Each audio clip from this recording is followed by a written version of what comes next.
नमस्कार विद्यार्थियों, स्वागत है आपका आपके अपने चैनल श्याम एजुकेशन पर। विद्यार्थियों, बहुत जल्द आपके सेकंड टेस्ट होने वाले हैं, तो उनके लिए मैं जो आपको क्वेश्चन पेपर बता रहा हूं वो बहुत ज़्यादा इम्पोर्टेंट होगा आपके सेकंड टेस्ट एंड द्वितीय परख के लिए। तो उम्मीद करूंगा आप वीडियो को लास्ट तक देखिएगा। और मैंने इस पेपर के साथ आपको इस क्वेश्चन के साथ आपके आंसर भी ऐड कर दिए आपकी सुविधा के लिए, ताकि आपको याद जल्दी हो जाए, आंसर को आपको कहीं ढूंढना ना पड़े। तो आपकी सुविधा के लिए मैंने ये आंसर ऐड कर दिए। ओके, तो ये आपके सेकंड टेस्ट पेपर होगा, उनके लिए ये जो क्वेश्चन है वो उनके लिए ही होगा और ये परीक्षा में बिल्कुल आएंगे। ओके, तो बिना टाइम वेस्ट किए शुरू करता हूँ। बस आप वीडियो को लास्ट तक देखिएगा और चैनल पर नए हो तो चैनल को आप जरूर सब्सक्राइब करिएगा, ताकि जो आगामी जो एग्ज़ाम होने वाले हैं, अर्धवार्षिक है और फाइनल एग्ज़ाम है, सभी के लिए आपके एग्ज़ाम पेपर में आपको विद सॉल्यूशन समय पर आपको उपलब्ध करा दूंगा, जिससे आपको बहुत ज़्यादा फायदा होगा। जिस तरीके से पिछले साल विद्यार्थियों ने हमारे चैनल पर पढ़े थे, उनको बहुत ज़्यादा फायदा हुआ था और उन्हीं में से क्वेश्चन पूछे गए थे जो हमने पढ़ाया था। ओके, तो शुरू करता हूँ और चैनल को जरूर सब्सक्राइब करना है। कमेंट में अपने क्वेश्चन जरूर बोलिए, बताइएगा। क्वेश्चन नंबर 1 है, किन घटनाओं से पता चलता है कि हीरा और मोती में गहरी दोस्ती है?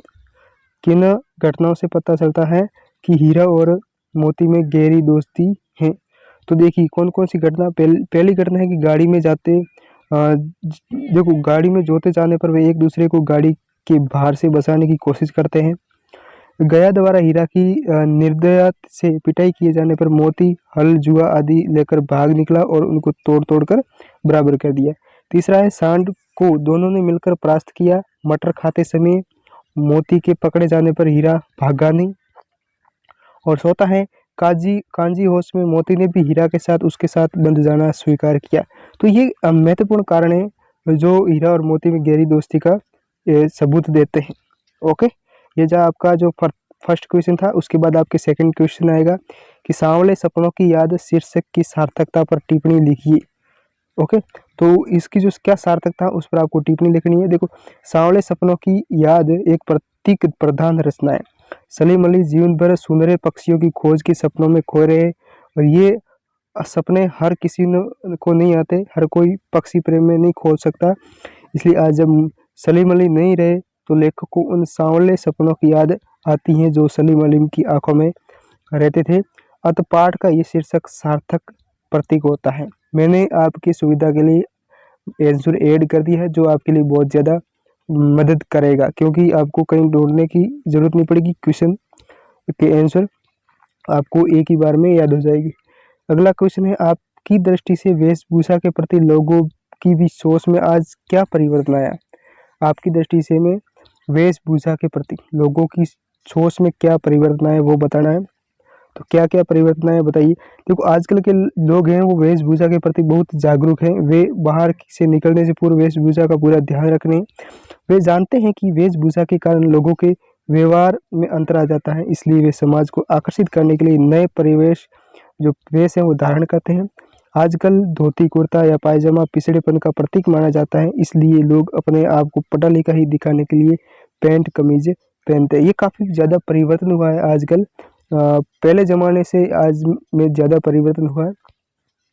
ठीक है, तो ये था आपके तीसरा क्वेश्चन का आंसर। उसके बाद चौथा क्वेश्चन है कि मेरे बचपन के दिन पाठ के आधार पर लिखी कि महादेवी वर्मा के जीवन पर किन किन लोगों का अत्यधिक प्रभाव पड़ा?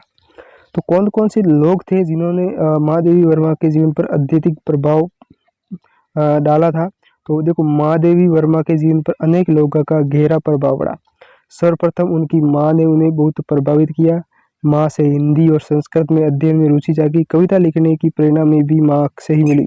बाबा से सुशिक्षित बनने की, सुभद्रा जी से काव्य रचना की प्रेरणा मिली। तो कौन कौन पात्र हैं?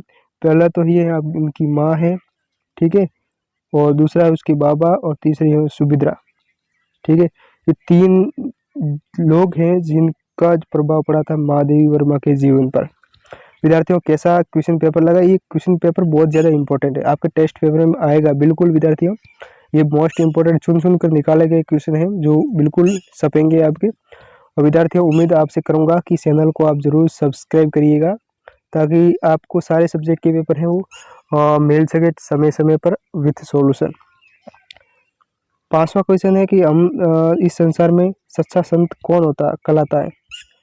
देखो, इस संसार में सच्चा संत कौन कहलाता है, तो कबीर के अनुसार सच्चा संत वो होता है, ठीक है, सच्चा संत वो होता है जो सांप्रदायिक भेदभाव, तर्क वितर्क, बैर विरुद्ध के झगड़े में न पड़कर निश्चल भाव से प्रभु की भक्ति में लीन रहता है।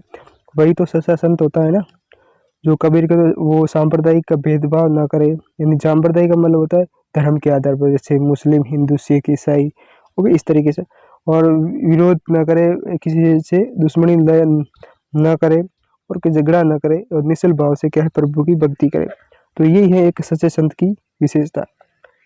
6वां क्वेश्चन है क्या आपके, ज्ञानी से कवित्री का क्या अभिप्राय। ज्ञानी से, तो ज्ञानी से कवित्री का अभिप्राय है जिसने सभी को पहचान लिया, आत्मज्ञान से ही ईश्वर की प्राप्ति होती है।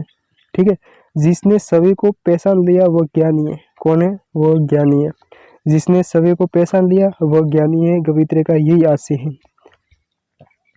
7वां है, बाढ़ की खबर सुनकर लोग किस तरह की तैयारी करने लगे। बाढ़ की खबर सुनकर लोग किस तरह की तैयारी करने लगे। देखो, बाढ़ की खबर सुनकर लोग अपनी और अपने परिवार की सुरक्षा के लिए परिवर्तनशील हो गए। बाढ़ के पानी से घिरे रहने की दिशा में जीवन उपयोगी वस्तुओं का अभाव न हो, अथवा ईंधन, पीने का पानी, मोमबत्ती, दिया सलाई, आलू, सिगरेट, कंपोज की गोलियां इत्यादि एकत्रित करके सुरक्षित स्थानों पर जाने लग गए। ठीक है, तो बाढ़ की जो खबर सुनकर लोग इस तरीके से तैयारी करने लगे। तो ये इसका आंसर ये पूरा आप जो भी क्वेश्चन आए आप उसमें ये लिख देना। 8वां क्वेश्चन है, उपसर्ग और प्रत्यय में अंतर बताइए।